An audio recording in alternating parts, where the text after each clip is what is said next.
Hello বন্ধুরা, আজকে Sunday মানে রবিবার, ছুটির দিন। আর আজকে আমি নিয়ে চলেছি তোমাদের সামনে একটি মজাদার ভিডিও। তো আজকে আমি তোমাদের সামনে দেখাবো ফেলে দেওয়া কমলালেবুর খোসা দিয়ে কীভাবে মুখের ফেস প্যাক বানানো যায়। তো আমাদের শীত পড়ে গেছে অলরেডি, তো আমরা সকলে শীতকালে কমলালেবু খেতে খুব ভালোবাসি। তো সেই কমলালেবুর ফেলে দেওয়া খোসাগুলোকে আজকে আমরা ফেস প্যাকের কাজে ব্যবহার করব। তো দেখতে পাচ্ছ আমি মিক্সির মধ্যে কমলালেবুর খোসাগুলোকে এক এক করে দিয়ে দিচ্ছি। তোমরা মিক্সি বা শিলনোড়া বা হামাল দিচ্ছি যে কোনো একটাতে মোট পেস্ট করে নেবে ভালো করে, কিন্তু এর মধ্যে কোনো জল দেবে না, কারণ কমলালেবুর খোসার মধ্যে যে পিওর রসটা আছে তো সেটাই আমরা আজকে নেব, কোনো রকম জল ব্যবহার করব না। তো আমি মিক্সির মধ্যে দিয়ে দিয়েছি আর মিক্সি অন করে দিয়েছি। তো দেখতে পাচ্ছ খুব সুন্দরভাবে এটা পেস্ট হয়ে গেছে। তো এবার এটাকে আমি একটা ছাঁকনির মতো কাপড় নিয়ে নেবো, যার মধ্যে এটাকে আমরা রসটাকে বার করতে পারি। খুব মোটা কাপড় হলে রস বার করতে খুব অসুবিধা হয়, তো এরকম একটা জাল জাল কাপড় নিয়ে নিলে খুব ভালো রসটা বেরা। দেখতেই পাচ্ছ তোমরা কি মানে খুব কম পেস্ট করেই রসটা কীভাবে বেরিয়ে যাচ্ছে। তো যেই চিবেগুলো আছে তো সেগুলো তোমরা স্ক্রাবের ক্ষেত্রেও ইউজ করতে পারো, কিন্তু আমি এক্ষেত্রে এগুলোকে ফেলেই দেবো, কারণ আমার এগুলো এখন কাজের নয়। তো দেখতে পাচ্ছ রসটা পুরোটা বার করে নিয়েছি আর একটা বাটির মধ্যে। আর আমি একটা ছোট্ট কৌটো নিয়ে নিয়েছি, যার মধ্যে রসটা সামান্য তুলে রাখবো, কারণ আমি একটা উপকরণ দিয়ে দু রকম জিনিস বানাবো। তো একটা ফেস প্যাক আর একটা হচ্ছে সিরাম। তো তোমরা দেখতে থাকো ভিডিওটা। তো আমি তুলে নেবার পর যেটুখানি বাটির মধ্যে ছিল তো সেখানে আমি একটুখানি বেসন দিয়ে দিলাম। বেসনটাকে ভালো করে মিশ্রণটাতে মিশিয়ে একটা ভিটামিন ই ক্যাপসুল দিয়ে দিলাম। তো আমি দুটো দিয়েছিলাম, কারণ যাদের ড্রাই স্কিন, আর আমার যেহেতু ড্রাই স্কিন তো সেহেতু দুটো ভিটামিন ই ক্যাপসুল ব্যবহার করতে হবে। তো যাদের এমনি নর্মাল স্কিন তারা একটা ব্যবহার করতে পারো, আমার যেহেতু ড্রাই স্কিন আমি সেখানে দুটো ব্যবহার করেছি। তো এরপর আমি দিয়ে দিচ্ছি গোলাপ জল।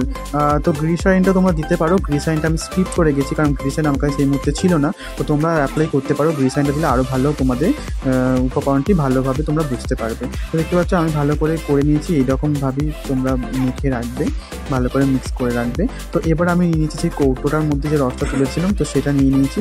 তো এর মধ্যেও আমি দিয়ে দেবো দুটো ভিটামিন ই ক্যাপসুল। তো আমি বারবার বলছি যাদের ড্রাই স্কিন তারা দুটো দেবে, যারা নর্মাল স্কিন তারা একটা দেবে। তো আমার ড্রাই স্কিনটা আমি দুটো দিয়ে দিয়েছি। তো এর সাথে আমি অ্যাপ্লাই করে নেবো হচ্ছে গোলাপ জল। তো এখানেও এই তিনটে উপকরণ দিয়ে ভালো করে এটা মিক্স করে নিতে হবে। তো এটাকে আমরা রেখে দেবো ফ্রিজে।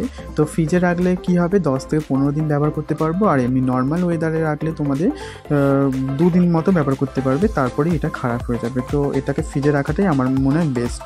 তো ভালো করে মিক্স করে নিয়েছি।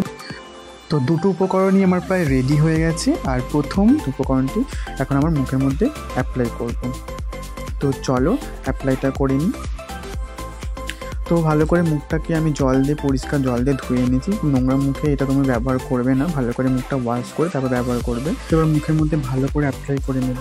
তো উপকরণটি খুবই সফট হয়েছে, মুখে বুঝে যাচ্ছে। আর যেটুখানি উপকরণ বাকি আছে তো সেটা আমি গলার মধ্যে অ্যাপ্লাই করে নেবো, কারণ তোমরা যে মুখ ছাড়া অন্য কোথাও অ্যাপ্লাই করতে পারো।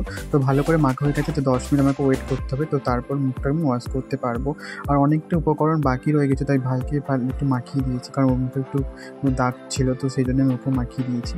তো মাখতে চাইছিল না, তবু ওকে আমি ধরে বেঁধে মাখিয়ে দিয়েছি, দেখতেই পাচ্ছ।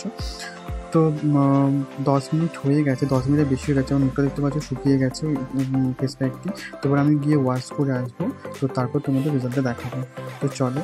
তো বন্ধুরা দেখতে পাচ্ছ ওয়াশ করেছি, আগের থেকে আমার মুখটা অনেকটা ক্লিয়ার দেখাচ্ছে, তাহলে তোমরা বুঝতে পারছো। তো বন্ধুরা ভিডিওটা এই পর্যন্ত ভালো লাগলে অবশ্যই লাইক করে দিও। তো বাই, টাটা।